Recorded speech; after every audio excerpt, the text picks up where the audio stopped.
what purpose, they are kind of defending. They're defending and saying that there have been planned trials before.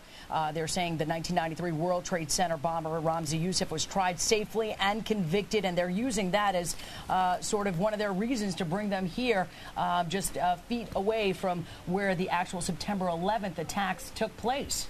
Well, I think one of the mistakes we made in the 1990s was to treat terrorism as a criminal offense rather than as a terrorist offense. And certainly the case of Khalid Sheikh Mohammed and the way that he was captured, the way he's being held, all the furor about it is going to make the convictions much more difficult. And also, we are now at war with al-Qaeda. We were not at war with al-Qaeda in 1993. Maybe we should have been, but we weren't. We are right now at war with al-Qaeda and the architects of September 11th. And you don't give war criminals these type trials. It's a terrible, terrible precedent to set. They should be tried at Guantanamo before military tribunals and found guilty and executed. But the actual transfer of these detainees aren't going to happen for a few more weeks. Is there anything that you plan on doing? Or I'm sure there are a lot of people who are opposed to them actually coming here. Well, I'm going to be doing several things. One, I've been on the phone all morning with 9/11 families, primarily police and firefighter families who are absolutely outraged over this.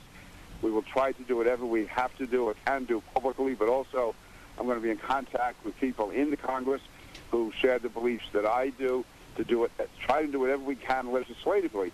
But, you know, the president, for such a monumental decision as this, for him to have the Attorney General announce it on a Friday as the president is leaving the country, to me, that's not the sign of a leader. And I try to work with this president. I try to be bipartisan, but to me, this is just an outrage, and this is a president just going too far in trying to satisfy our enemies and not putting the safety and security of the United States first. Congressman King, just one last question. What would you say to critics who say Guantanamo Bay has to close? These people have been sitting there for 8 years. It's a black eye to our national reputation. It's hurting us in the Arab world, the Muslim world, and we really need to get these things resolved now. What would you say to those people?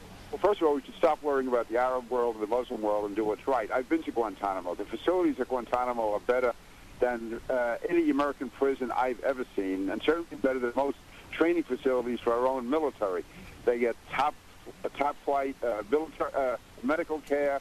They have soccer programs, language programs, art programs going on there for them.